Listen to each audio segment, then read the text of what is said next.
Hey, you're listening to Mind the Gap. I'm Jen. Alright, let's start with something that might rub you the wrong way, in a good way. You're not bad at English. You've been trained to become the kind of English user who shines when you don't have to speak. If that hits a nerve, stay with us. That nerve is basically the whole point today. That is painfully familiar. It's like you've spent years in the gym training grip strength, right? Forearms like steel.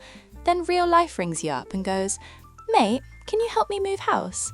Suddenly you realize you needed legs, back, stamina, teamwork, the whole package. So no, you're not lazy. You're not talented. You just trained the wrong muscle for the job you're doing now. Here's the question we're actually chasing today. Why is it that so many people can score well, sometimes ridiculously well, and then the moment they have to speak, everything locks up? The strange bit is it can feel like the higher the grade, the bigger the freeze. That's what we're pulling apart. Quick disclaimer, because the internet loves a misunderstanding. This isn't a teachers are useless chat, and it's not school is pointless. Most teachers are absolutely working their socks off. What we're talking about is the system, the rules of the room. Those rules quietly decide what gets practiced and what gets neglected. Let me put it this way. Classroom English and real-world English look like cousins, but they don't grow up in the same house. On paper, they feel similar. In a real conversation, suddenly it's a different set of demands. Same language, different game. What class tends to reward is being careful. You think, you tidy it up, you hand it in when it's ready. Real life doesn't let you do that. It wants you to talk while you're still building the sentence, and your brain goes, "Sorry, I was built for homework." One reason this messes with people is we treat English like a single score. My English is a 7 out of 10, but it's not one thing. It's more like different modes you switch between. Some modes are easy to test and mark, others are chaotic, especially speaking live. So you get this weird situation where someone can read a proper article, write a decent email, maybe even explain grammar better than their teacher. Then a colleague says, "So, what's your take?" And suddenly it's tumbleweed in the head. That blank isn't intelligence, it's training, or the lack of it. This is where a couple of numbers help, just to ground it. A lot of classroom observation work points to teachers doing most of the talking. In some settings, you see figures around 70%, sometimes higher. So when students feel they barely get airtime, they're not imagining it. And if you've ever been in a class of 30, 40 people, you don't need a PhD to feel the maths. Even if everyone's trying their best, there's only so much speaking time to go around. So the system keeps saying speaking matters, but the schedule shrugs and goes, "Does it though?" Yes, once you grow up inside that, you start treating correctness as your personality. You become the person who waits until it's perfect. But conversation doesn't award points for perfect. It rewards progress. It rewards keeping the thing moving. That's why the good student thing can backfire. If you've been praised for years for being accurate, speaking feels like turning up to a nice dinner in trainers. Not illegal, just you feel judged. So you freeze, not because you don't know the words, but because you don't want to be seen getting it wrong. Alright, that gives us a clean path for the rest of the episode. First, we'll split English into those different modes, because it changes how you judge yourself. Then we'll look at why classrooms naturally drift towards what's easiest to test. And after that, we'll talk about why people who did everything right often struggle most with speaking. And honestly, once you see the pattern, it's weirdly comforting. It's like, oh, I'm not uniquely hopeless. I'm just normal. Anyway, let's start with that first bit. Alright, let's slow this down for a second. A lot of frustration comes from one very simple misunderstanding. People talk about English as if it's a single thing, one number, one level. That idea sounds neat, but it doesn't match how language actually works. Yeah, it's tidy on paper, isn't it? One score, one judgment, job done. The problem is, real life doesn't use language that way. It splits it up whether we like it or not. Here's a way to picture it without getting technical. Think about your phone. You might take incredible photos, your framing's great, lighting's perfect. That still doesn't mean you can edit a video properly. Exactly. And even if you're brilliant at editing, going live is another story. The moment it's real time, no pause button, people watching, everything feels different. That jump alone freaks people out. Language works in a similar way. One part is recognizing. You hear something, you read it, it makes sense. Another part is rebuilding, translating, paraphrasing, cleaning it up. Then there's the third part, generating it live while the conversation keeps moving. That last one's the nightmare. No prep time, no safety net. Your brain isn't asking, do I know English? It's asking, can I survive this moment without looking stupid? This is where school comes in. Classrooms are actually very good at the first two. Understanding can be tested, rebuilding can be marked. Those skills are stable, measurable, fair. Live generation is a different beast. Put 30 people in a room, give them one teacher, add a timetable. Suddenly, that skill becomes expensive, time-wise, energy-wise, mentally.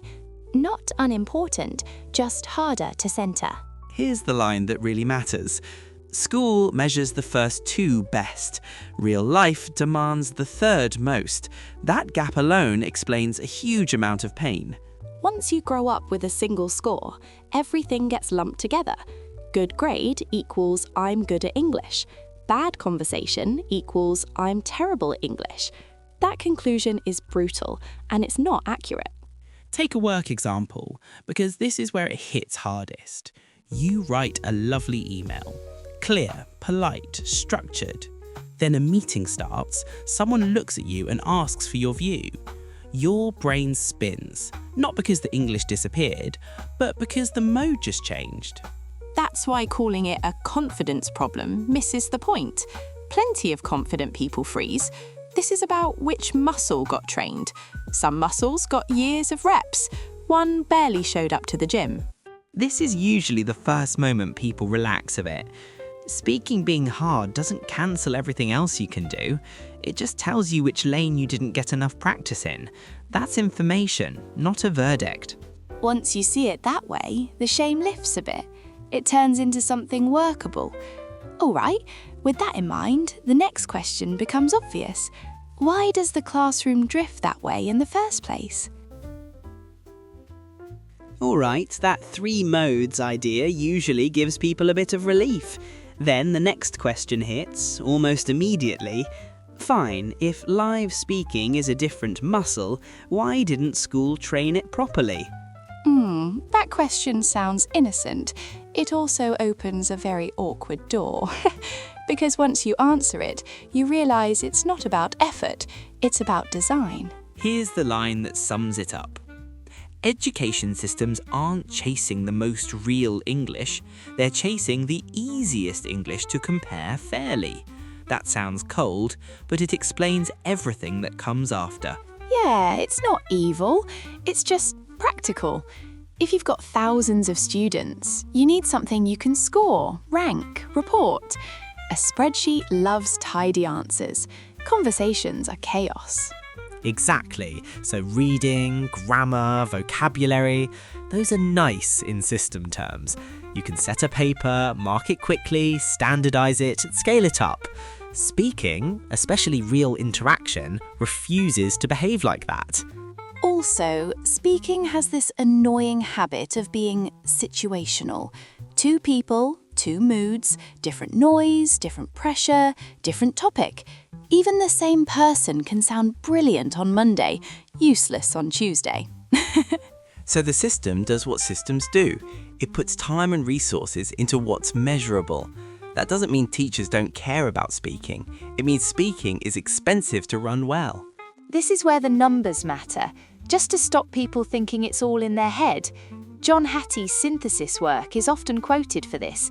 Teachers talking around 70 to 80% of class time on average, sometimes more. That's not a moral judgment. It's a clue about what the room is built for. Once you hear that, the I'm lazy story starts to fall apart. If the room is teacher-led by default, students physically cannot get loads of speaking reps. So it's not that students refuse to practice, the structure doesn't hand them the microphone very often. There's another classroom observation study, an EFL setting, that found teacher talk dominating at about 75.5% of interaction time. Again, not shocking, just consistent. Now, imagine you're in a class of 40. Even if the teacher is trying to include everyone, you can do the maths. If everyone gets 1 minute, that's already 40 minutes gone, with no feedback, no correction, no context. That's why your speaking time gets squeezed into scraps. A quick answer here, a read aloud there, maybe one brave student doing a longer bit. Most people are waiting their turn. Then, the bell goes. This is the cost model part people don't want to admit. Speaking practice needs small groups, lots of turns, lots of feedback. That means more time, more energy, sometimes even more staff. Meanwhile, a grammar worksheet is cheap. One teacher, one stack of papers, one answer key. It scales beautifully, like fast fashion. So classrooms drift naturally towards reading, grammar, vocabulary, writing, not because those are useless, they're clearly useful, because those are the skills the system can measure without falling apart. That drift also explains why students feel safe doing those tasks. You can take your time, you can check, you can fix it before anyone sees. Speaking doesn't offer that dignity. It's public. Which is why people start associating English with judgment, not communication, judgment. They learn to treat mistakes like a fine, not like information. Here comes my Heathrow line, because it fits too well. A class of 30 or 40, trying to give everyone enough speaking time, feels like queuing at Heathrow. You're not refusing to move, your turn just isn't here yet. That's the key. Once you see it, you stop making it personal. The classroom isn't not trying, it's simply investing its limited resources into what's quantifiable. Which brings us neatly to the next bit. If the system keeps rewarding the tidy, testable modes, what happens to the people who get really good at those modes? That's where the good student trap starts to make a lot of sense. That Heathrow queue image usually lands because people can feel it in their bones. Here's the uncomfortable follow-up. If you spend years in a system that rewards the tidy, testable modes, you get very good at being tidy. Then real life asks for messy, live speaking. The shock is huge. The cruel part is, the better you wear it tidy, the more painful the mess feels. People hear good student and think it's a compliment. In this context, it's a setup. Let's name the mechanism because it explains so much. School rewards delayed output. Real life needs you to speak, then fix as you go. It's basically two different value systems. Delayed output is so cozy though. You get time, you get control, you get the chance to look smart. Live conversation takes all that away. Here's the sharper version. School trains you to become a language proofreader. The workplace often wants a live broadcaster. A proofreader is brilliant, by the way. They catch errors. They refine meaning. A broadcaster can't freeze for 10 seconds to check a clause. They keep going. That line makes me laugh because I can picture proofreader behaviour in real time. You can literally see the eyes go up, like they're searching a file cabinet in their head. It's not stupidity, it's the process. Go on then, give them the process, the one everyone knows but never says out loud. All right, here's the internal pipeline. You think in Chinese, you translate into English, you check the grammar, you check the pronunciation, then you speak. It's a quality control line. For writing, it's amazing. For conversation, it's like trying to drive while editing your sat-nav settings. That's a terrifying image.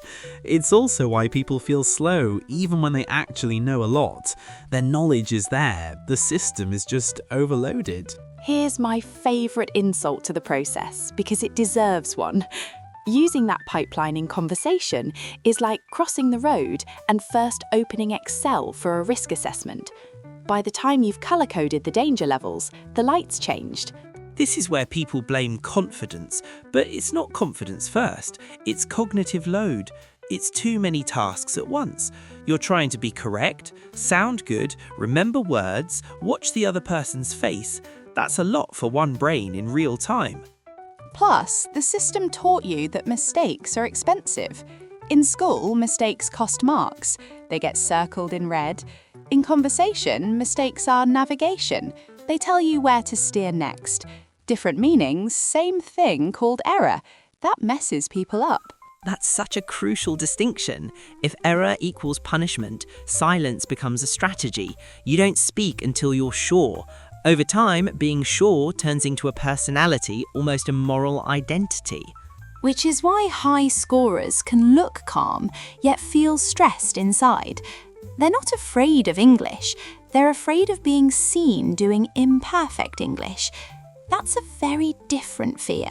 And that lands heavy because it explains the paradox. Sometimes, the higher the score, the stronger the fear of your imperfect self showing up in your voice. Not because you're weak, because you were trained to protect the correct version of you. The light bulb moment for a lot of listeners is realising, oh, I'm not lazy, I'm not antisocial, I'm just trained to wait until it's perfect. Then life turns round and says, sorry mate, the conversation's already moving. That's where this becomes strangely empowering. If the problem is I wait for perfect, you can work with that. If the problem is I'm just bad at English, you can't. Alright, keep that thought, because the next bit is about why the system keeps reinforcing this loop, even when everyone knows it's not ideal. That last bit about protecting the correct version of you usually makes people go quiet for a second. Then someone asks the obvious question, okay, if this is so common, why hasn't the system fixed it in decades? Yeah, it's one of those questions that sounds like it should have a simple answer. It doesn't. Because the system isn't a single person making a single decision. It's a whole ecosystem trying not to collapse. Here's the rule that explains most of it. The moment an exam becomes high stakes, teaching drifts towards what gets you marks. Teachers, students, parents, everyone starts doing risk management. Nobody has to be evil for that to happen. It's just survival logic. Risk management is such a good phrase for it. People hear washback and think it's some academic thing. In real life, it's simply, what's the safest way to not mess up the outcome? Exactly. If the exam rewards accuracy on paper, you get more paper practice. If the exam rewards certain formats, you drill those formats. In Hong Kong, for example, there are studies looking at HKDSE and how a high-stakes language exam shapes students' learning strategies. Translation into normal human language, people don't study what's best, they study what's least risky. That line is weirdly comforting, because it means it's not, oh, teachers don't care. It's, people are trying to protect students from a system that can punish them. Yeah, so it's not moral failure, it's incentive design. If your university place depends on a number, the entire culture treats that number like oxygen. Nobody wants to gamble with oxygen. Once you see it as incentives, a lot of mysteries stop being mysterious. Traditional methods stick around for the same reason old appliances stick around. They're not fancy, but they're predictable. Go on, talk about the old method everyone loves to hate. Grammar translation. It gets mocked a lot, yet it keeps showing up in EFL classrooms. Eric has papers pointing out that it's still frequently used in many contexts, partly because it's easier for teachers to implement, and it fits exam demands. Put simply, it's controllable. You can teach it, you can test it, you can justify it to parents. That's the bit people don't say out loud. Sometimes the system chooses explainable results over real-world skill. Not because it hates communication, because explainable is safer. Here's the brutal sentence. The system isn't unaware that communication matters. Its KPI simply isn't communication. That lands because once you accept it, you stop looking for a villain. No single teacher is the villain. No single student is lazy. No single country is bad at English. It's a large-scale machine. Large machines love standardization. Standardization gives you comparability. Comparability gives you accountability. Accountability keeps the machine funded and trusted. Messy skills like conversation still matter, but they're harder to package into a neat report. So when people feel stuck, I want them to take away one calm thought. This isn't you failing at English. This is you hitting the edge of what a mass education system is designed to produce. Which is why it's oddly relieving. Once you see the design trade-off, the shame loosens. The question becomes less, what's wrong with me? And more, what did this system train me for? And what did it leave out? All right, that sets us up perfectly for the final wrap. We'll pull all of this into one clean sentence you can remember, the kind you can carry into your next awkward conversation. All right, let's close the loop properly. If you remember one sentence from this whole episode, make it this. You're not bad at English. You've been trained to be strong only in situations where you don't have to speak.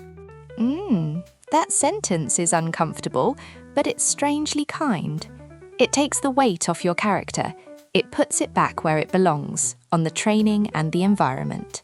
Because English was never one single skill to begin with. School tends to make you strong at recognizing and rebuilding, since those are testable and markable. Live generation, speaking in the moment, gets squeezed. Then you walk into real life and get judged on the very muscle you had the fewest reps for. That's why people feel this weird injustice. I work so hard, why do I still freeze? It's not injustice, it's just different scoring rules. You trained for one game, then got dropped into another. There's one more piece that ties the whole thing together. In school, mistakes usually mean losing marks, so you learn quietly that silence is safer than a wrong sentence. The harder you work, the more you protect perfection. Then speaking starts to feel like a threat, not a tool. Which is why the good student trap hits so hard. High scores can come with a high fear of being seen as imperfect. Not because you're weak, because you were trained to keep the correct version of you intact. If that's you, I hope this episode did one simple thing. Not to give you a miracle method, but to give you a cleaner explanation. Once the explanation is clean, the shame gets quieter. You stop saying, I am hopeless. You start saying, oh, that's the muscle I didn't get to train. Let me give you a last image, just to seal it. You're not someone who can't swim. You're someone who memorized freestyle technique on the shore, then jumped in and realized water doesn't let you rewrite an essay. Before we actually disappear, one small favor. If this episode made you feel seen, or at least made you stop blaming yourself for a second, tap like, hit subscribe, or send it to someone who's always been good at English, but never felt comfortable using it. That kind of sharing actually matters more than people think. It tells someone else, quietly, you're not broken. You were just trained for a different game. All right, that's it for today. Same space, same voices next week. Take care, and we'll see you next week.